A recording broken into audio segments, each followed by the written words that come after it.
दिल्ली सल्तनत के बारे में। ठीक है, दिल्ली सल्तनत के बारे में जब हम लोग पढ़ेंगे तो आप लोग को पता होना चाहिए दिल्ली सल्तनत में कौन कौन था। स्टार्टिंग करेंगे ज़रूर, पहले आप लोग ये सब जान लीजिए कौन कौन दिल्ली सल्तनत में गिना था।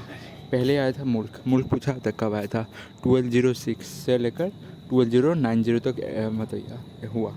ठीक है, आपको डेट भी याद रखना है और पहला सेल वाइज आपको स्लेव डायनेस्टी याद रखना है। फिर आता है आपका कौन आता है, आपका आता है खिलजी डायनेस्टी। ठीक है, 1290 खिलजी डायनेस्टी तो आप लोग फिल्म में देखा होगा, क्या नाम था, पद्मावत शायद। हाँ, तो फिर आता है तालुक्य आता है। ठीक है, तालुक्य, इसमें पागल किंग एक था जिसका नाम मोहम्मद, पढ़ने को ज़रूर मिलेगा आगे।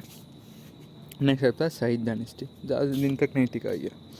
ठीक है, नेक्स्ट आता है आपका लोधी डायनेस्टी, लोधी को हटा के मुग़ल लोग आया था।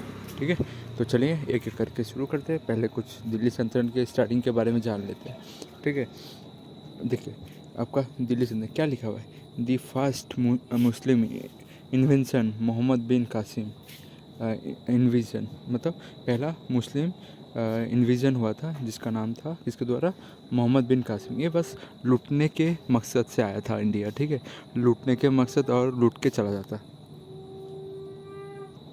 वो जब आया उसने इन्वाइट किया इंडिया को 1712 एडी को। ठीक है, एडी को ऐड किया और उसने कॉन्कर किया सिंध तो आपको पता है कहाँ पर है, ये पाकिस्तान का एक जगह है। पाकिस्तान जैसे आप लोग मैप ऐसे देख पाते हैं ना, इस साइड आपका पाकिस्तान होता है, इस साइड ही आपका सिंध है। ठीक है, तो ये वाला मैप में मैंने दिखा दिया जैसे भी मेरे को बनाना आता था। ठीक है, आगे बढ़ते हैं। आगे क्या है आपका फर्स्ट ट्रंक इन्वेशन।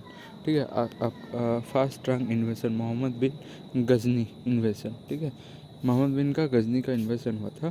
फर्स्ट ट्रंक इन्वेशन जिसका नाम था मोहम्मद गजनी इन्वेशन, जिसका हुआ था आपका 1988। ठीक है, 1998।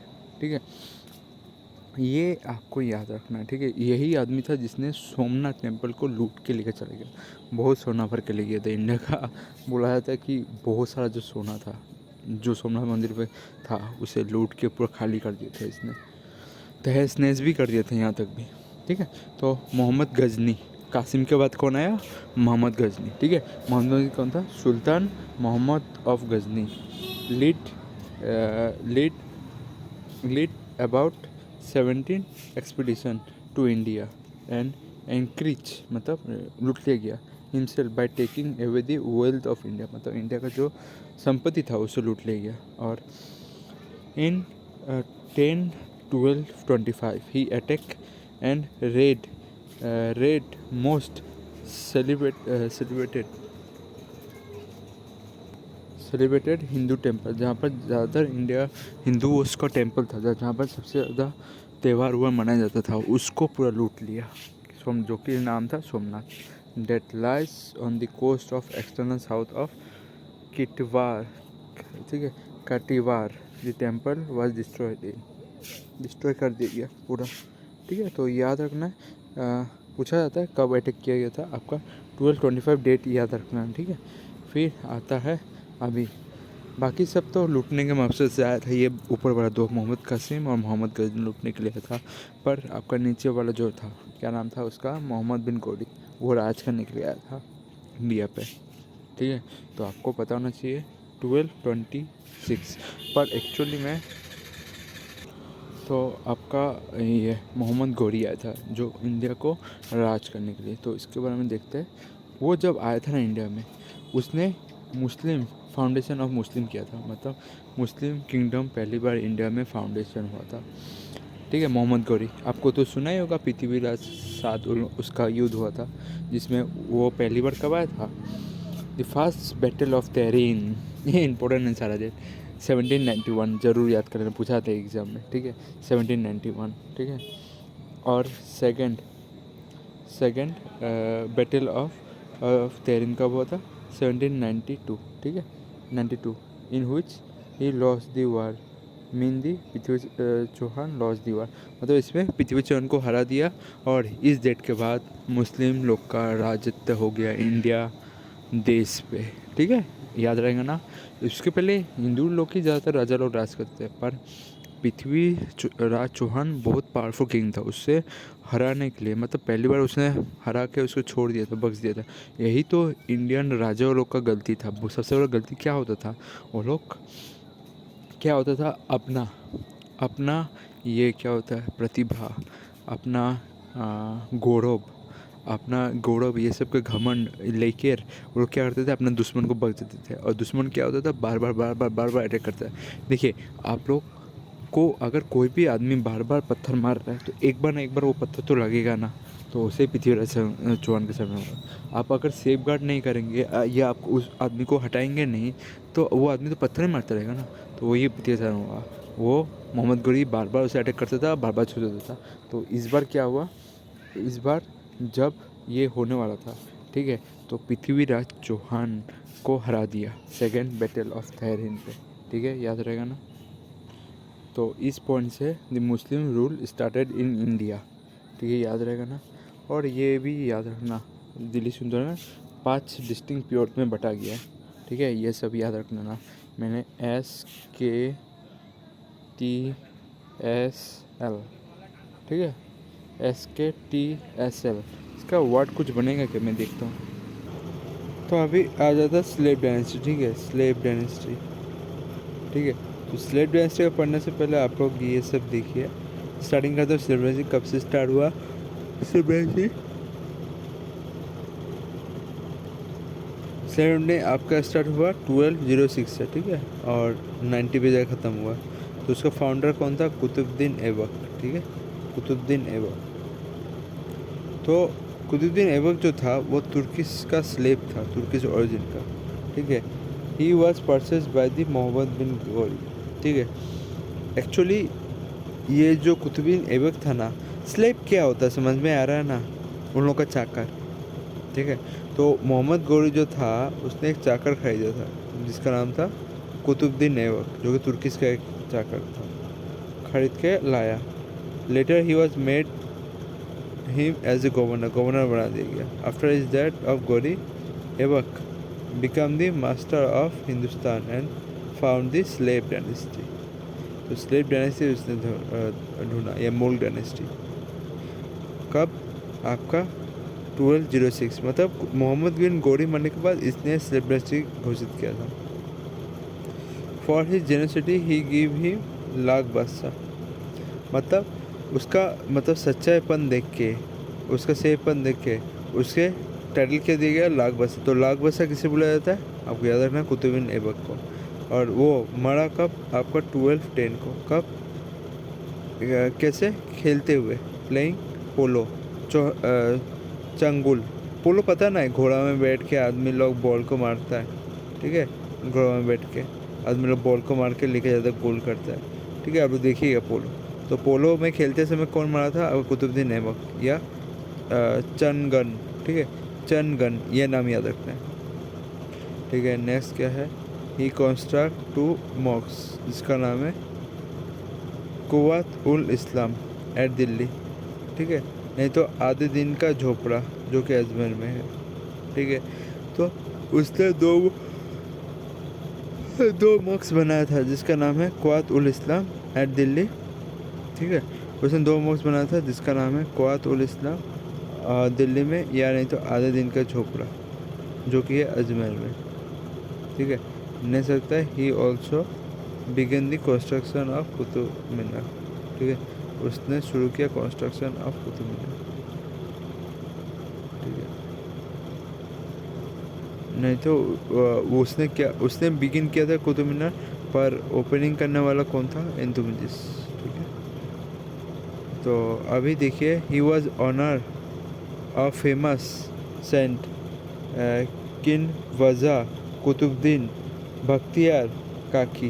ठीक है, पूछा जाता है for the reason of Qutub Minar. इन मतलब ये जो आपका बनाया था ना कुतुब मीनार किसके लिए बनाया था, उसका एक गुरु था जिसका नाम था, क्या नाम था, किन वज़ा कुतुबुद्दीन बख्तियार काकी। ठीक है, इसके लिए बनाया था। और Quwwat ul Islam the first mosque of India. ठीक है, ये आपका इंडिया का पहला मॉस्क था जिसका मॉस्क का नाम क्या था, कुव्वत उल इस्लाम। कुव्वत उल इस्लाम आपको याद है ना, कुव्वत उल इस्लाम। नेक्स्ट क्या है, during the Qutbuddin Aibak regime the capital of slate brothership shifted to Lahore. मतलब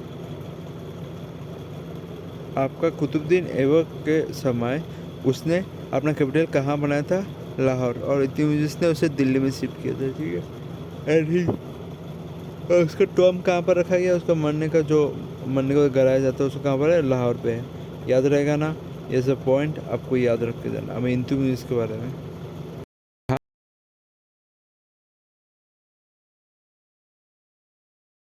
हाँ, लाहौर लाहौर, इसीलिए 10 नंबर पॉइंट कि कुतुबुद्दीन का टॉम टॉम कहाँ पर है, टॉम लाहौर पे ही है, ठीक है। और अभी इल्तुतमिश के बारे में, ठीक है। उस मतलब आरम बक्सा जो कि 1211 तब सन 1211 में जब वो मारा जाता है, मतलब मार दिया जाता है इल्तुतमिश द्वारा, तो इल्तुतमिश ने वो गद्दी कब्जा लिया और साथ साथ में अपना कैपिटल दिल्ली पे बनाया, ठीक है। तो दिल्ली से यही शुरू होता है, दिल्ली सल्तनत का, यहाँ से। तो रियल फाउंडर कभी कि पूछा जाता है, the real founder of Delhi सल्तनत इज इल्तुतमिश, ठीक है, ये याद रखना।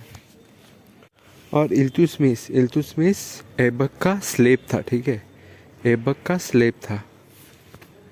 और एक चीज़ याद रखना, पॉइंट नंबर 2 वही है, पॉइंट नंबर 2 कि इल्तुतमिश के समय ही चंगेज़ खान ने दिल्ली पे अटैक किया था।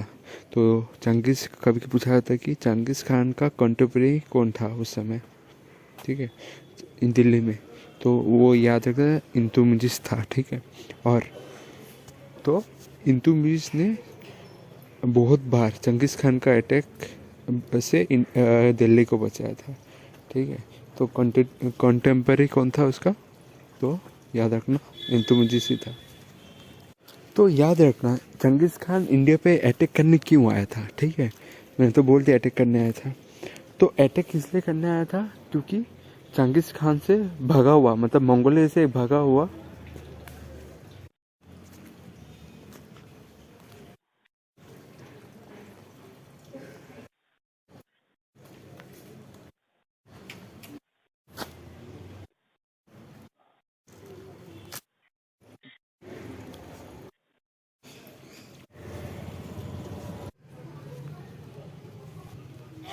तो चंगेज़ खान किस लिए अटैक करने वाला था, क्योंकि खादिम शाह ने इल्तुतमिश को कहा कि उसको शरण देने इल्तुतमिश को, पर उसने शरण नहीं दिया, तो चंगेज़ खान ने हमला भी नहीं किया।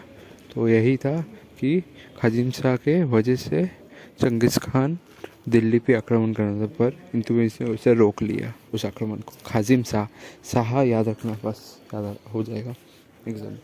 ये बहुत ज़्यादा इम्पोर्टेंट पॉइंट है, पूछा आता है एग्ज़ाम में कि कॉन्टेम्प्रेरी कौन था इल्तुतमिश के समय, तो चंगेज़ खान थे, याद रखना।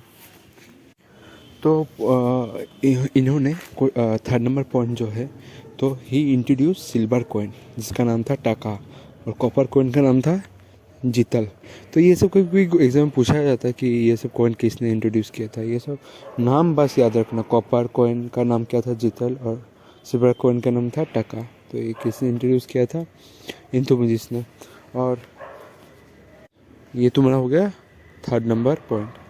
तो इल्तुतमिश ने क्या किया, इल्तुतमिश ने एकता सिस्टम इम्प्लीमेंट किया। तो एकता सिस्टम में क्या होता था, जो नॉवेल्स होते थे उसके नॉवेल्स को लैंड गेन किया जाता था, जो कि उसके दरबार में रहते थे वो सब नॉवेल को।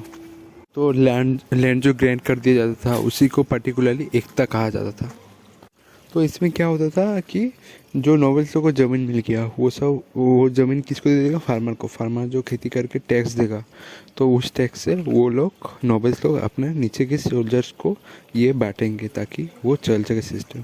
तो इसी को ही एकता सिस्टम बोला जाता है। तो कभी पूछा था कि एकता सिस्टम किसे कहा जाता है, तो एकता सिस्टम किसी ने इंट्रोड्यूस किया, तो याद रखना इल्तुतमिश बोल जाता है। इल्तुतमिश का आई और एकता का आई, ऐसे याद रखो। तो इल्तुतमिश ने, तो तुम्हारा ये पॉइंट नंबर है मैं बोलता पॉइंट नंबर है 5 नंबर। तो इसमें क्या हुआ था कि इल्तुतमिश ने एक ग्रुप बना था जिसको चहलगानी और चालीसा बोलते हैं, ठीक है। तो इसमें 40 आदमी रहते थे, नोबिलिटी। तो इसमें क्या हुआ था, तो इसमें इसलिए बनाया गया था क्योंकि वो किंग को एडवाइस दे सके कि किंग को कैसे काम करना है। ये बाद में जाके चहलगानी और चालीसा इतना स्ट्रांग हो गया था कि बाद में वो लोग किंग को चूज़ करने लगे कौन किंग बनेगा। तो इसी को तोड़ने के लिए गयासुद्दीन एक आया था, ठीक है। तो याद रखना है, इसको तोड़ के गयासुद्दीन तोड़ दिया था इसी प्रथा को। तो ये क्वेश्चन यहाँ से आएगा कि हु मेड चहलगानी। तो याद रखना, इल्तुतमिश बहुत इंपॉर्टेंट है, बहुत बार पाया गया है क्वेश्चन में। और इसमें टोटल 40 मेंबर होता था।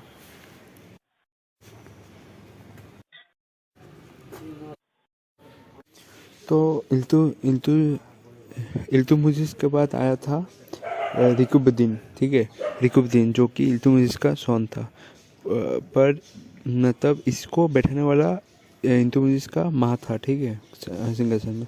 पर ये चला नहीं पा रहा था उस राज्य को, तो इसलिए राजिया सुल्ताना ने अपना किंगडम मतलब उससे एक किंगडम टेक ओवर कर लिया था।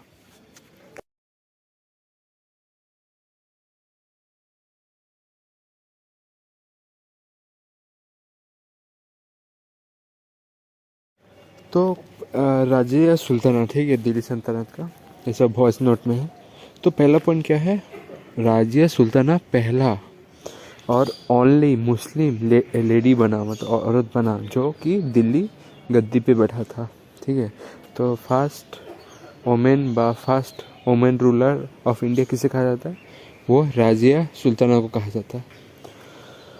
तो राजिया सुल्ताना का क्या होता है कि बाद में उसे मार दिया जाता है। मैंने कहा था ना कि चहलगानी जो ग्रुप ऑफ 40 नोबल्स का बनाया गया था, एकता सिस्टम और सब टैक्सेशन करना उसके अंदर। तो उस पर जो चहलगानी लोग थे, चहलगानी लोग ने नहीं चाहते थे कोई वोमेन रूल करे उस जगह पे। तो उन्होंने क्या किया, राजिया सुल्ताना को मार दिया। तो उन्होंने क्या किया, उन्होंने मिलकर षड्यंत्र रचकर राजिया सुल्ताना को मार दिया गया। उसे हरियाणा पे मार दिया गया, ठीक है। उसके पति वति सबको मार दिया गया। तो फिर नेक्स्ट रूलर आता है, तो उसके बाद आता है बहरम शाह, ठीक है। तो बहरम शाह ने कुछ खास काम नहीं किया था, जो कि इल्तुतमिश का थर्ड सन था, तो इसका इतनी ज़रूरत नहीं है।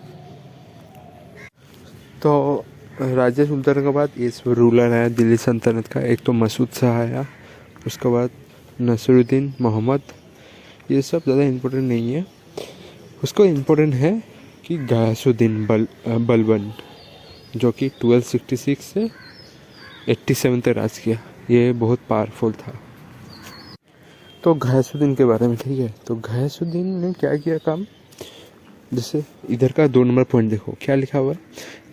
गयासुद्दीन ने चहलगानी का मतलब चालीसा जो कि इल्तुतमिश द्वारा बनाया गया था, ग्रुप ऑफ 40 नोबल, उन लोग ने क्या किया था, राजिया सुल्ताना को कॉन्स्पिरेसी से मार दिया था। उसके बाद उन्होंने क्या किया, इल्तुतमिश का तीसरे सन को अपने मर्जी से बैठा दिया, जिसका नाम था तुम्हारा महमूद शाह, ठीक है। तो इसे बहरम शाह को बैठा दिया, ठीक है। तो उन्होंने ये देखा कि गयासुद्दीन बलबन ने ये देखा उन लोग का तो ज़्यादा पावर हो गया, वो लोग राजा से भी ज़्यादा ऊपर है। तो आके ही गयासुद्दीन बलबन ने क्या किया, ये वाला नियम तोड़ा, चहलगानी चालीसा का नियम तोड़ा। तो कभी पूछा जाता है who was the king who broke the Chahalgani और चालीसा सिस्टम को तोड़ने वाला कौन राजा था, वो था गयासुद्दीन बलबन। कभी कभी बलबन बोल के भी नाम बोला जाता है, क्वेश्चन में आ जाता है इसलिए। तो थर्ड नंबर पॉइंट क्या है, उसने एक मिलिट्री डिपार्टमेंट इस्टेब्लिश किया जिसका नाम था दीवाने अर्ज। तो ये बहुत इंपॉर्टेंट क्वेश्चन है, एसएससी में बहुत बार पूछा गया है कि दीवाने अर्ज ARZ ये किसने इस्टेब्लिश किया। तो याद रखना गयासुद्दीन बलबन। तुम्हें ये बहुत बार पूछा जाएगा, तुमको इसका ट्रिक बस याद रखना है कि दीवाने अर्ज अर्ज किसके करते हैं? बलबन की। नहीं तो ऐसे याद रख सकते हो, अर्ज। अर्ज से क्या हो गया? आर्क। आर्क आर्क कैसा होता है? आर्क तुम्हारा धनुष का शेप होता है, जिसका गोल होता है। तो बलबन क्या है? बलबन का भी तो बॉल बॉल बॉल, बलबन से क्या रहा है? बॉल बॉल बॉल क्या, तो गोल होता है। तो ये दोनों सेम हो गया, ठीक है। तो इससे हो जाएगा, तुम रिलेट कर पाओगे।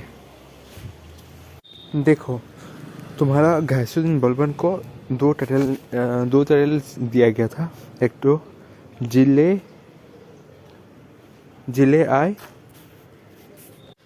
इलाही का टाइटल दिया गया था, ठीक है। और उसके साथ साथ उसे जिले इलाही, पहले मैं बता दूं जिले इलाही का मतलब क्या है।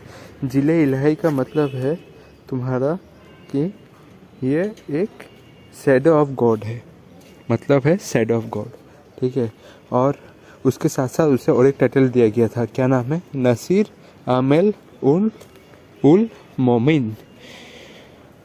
मोमिन। तो ये टाइटल दिया गया था तुम्हारा, उसको दिया गया था, ठीक है, गैसुद्दीन बलबन को।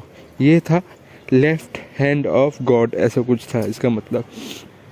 तो एक चीज़ मैं बोल दूं, मैं जब ये नसीर उल मोमिन ये वाला जब गूगल में सर्च किया, तो मेरे को दिखा रहा था ये टाइटल किसको दिया गया था? अलाउद्दीन खिलजी को। ये कहाँ से मिला मेरे को? अड्डा 24 से, ठीक है, वेबसाइट से। और ये क्वेश्चन IB में आया था, IB ACIO में आया था, ठीक है, जो ऑफिसर वाला। तो ये कन्फ्यूजन है थोड़ा। उसके साथ साथ सेम टाइटल अमीर उल मोमिन, ये टाइटल किसको दिया गया था? ये लिखा हुआ है कि मोहम्मद बिन तुगलक को दिया गया था, जो तुगलक डायनेस्टी से था। तो ये सब कन्फ्यूजन है, थोड़ा याद देखना बस। उसमें है नसीर आ जाता है, ठीक है। नसीर आने से तो याद रखना अलाउद्दीन खिलजी ऑप्शन में रहेगा, नहीं तो गैसुद्दीन बलबन रहेगा। तो ये सब देख के थोड़ा करना। अगर नसीर हट गया तो तुम्हारा तुगलक आ जाएगा, मोहम्मद बिन तुगलक। ये उन लोग को बुलाने का उस समय दिल्ली सल्तनत में ये सब था। तो गैसुद्दीन ने और एक सिस्टम को इंट्रोड्यूस किया जिसका नाम था सजदा और पाइबोस। तो बहुत इंपॉर्टेंट है, ये क्वेश्चन बहुत बार आता है। और गैसुद्दीन से अगर कोई क्वेश्चन आता है तो ये क्वेश्चन ज़्यादा पूछा जाता है, सजदा और पाइबोस। तो सजदा, ठीक है, सजदा का मतलब क्या है?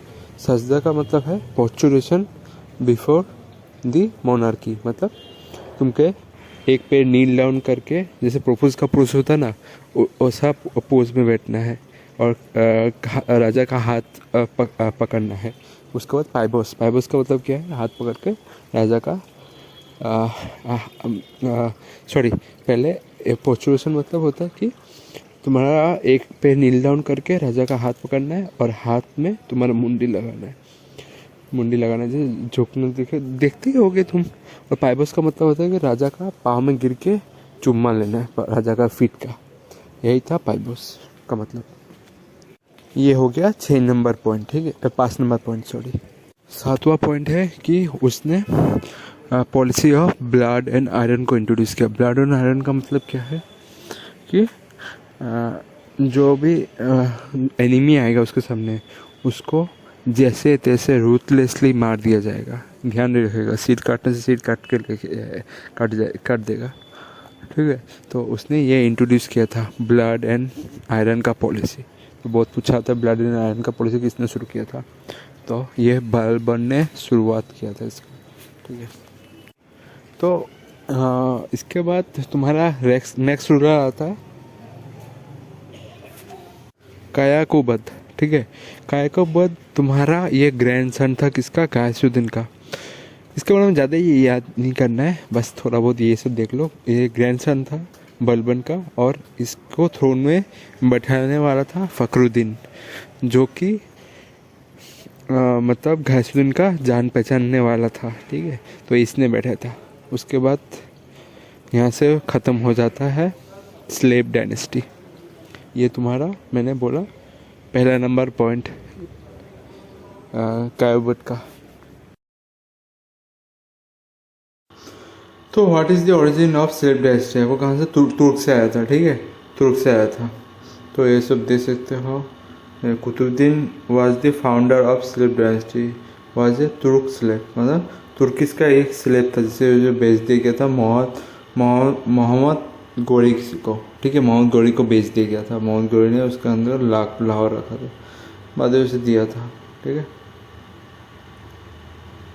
और ताजमहल आर्किटेक्ट कौन है, ये पूछा जाता है, इंपॉर्टेंट पॉइंट है, आर्ट एंड कल्चर में ज़रूर आता है। उस्ताद अहमद लाहौरी, ठीक है, और इमाम खदरी। ठीक है, याद रहेगा ना, ताजमहल का आर्किटेक्ट। ठीक है, इसको मैं अलग से बना देता तो आप लोग के लिए अच्छा होगा। चलिए, इसको मुगल में ही रहना चाहिए था। तो अभी हम लोग पढ़ेंगे, तो अभी हम लोग बात करेंगे फाउंडर ऑफ मिडिवल इंडिया। ठीक है, फाउंडर ऑफ मिडिवल इंडिया का बात करने से पहले आप लोग ये सब जानिए मिडिवल इंडिया में कौन कौन था, दिल्ली सल्तनत के अंदर कौन कौन आता था, वो सब जैसे कि हम लोग थोड़ा पहले पढ़ चुके थे। ठीक है, आप लोग ये याद रखिएगा। रुकिए, मैं एक चीज़ आप लोग ले कर देता हूँ।